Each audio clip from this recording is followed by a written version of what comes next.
Today, on September 20th, 2024, a new phase of the conflict between Israel and Lebanon has begun.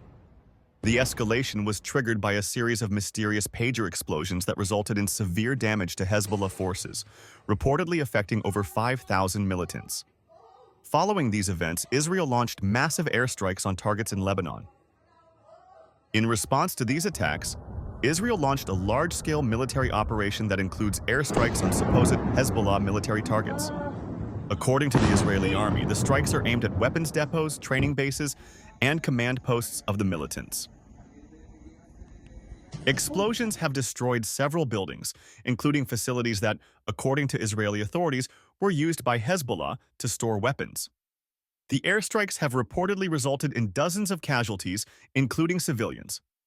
The exact number of victims is still being clarified. Meanwhile, the UN and the international community have called for an immediate ceasefire and de-escalation. However, tensions continue to rise.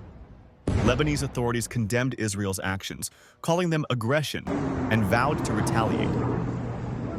Meanwhile, evacuations are underway in Israeli cities near the Lebanese border.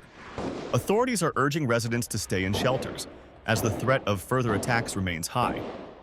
The situation on the Israel-Lebanon border remains extremely tense.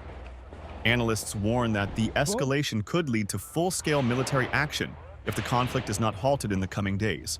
Israel insists that its actions are aimed solely at protecting its citizens and preventing further attacks by Hezbollah. Meanwhile, the number of civilian casualties in Lebanon is growing, raising concerns in the international community.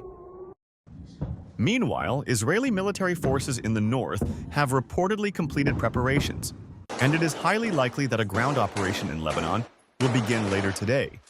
Military analysts suggest that the ground phase of the operation could begin within hours, as the Israeli Defense Forces finalize their tactical deployments. For now, airstrikes continue, and a ground operation seems imminent. We will continue to monitor developments and provide real-time updates as the situation unfolds. You have been watching a special news report. Stay with us for further updates.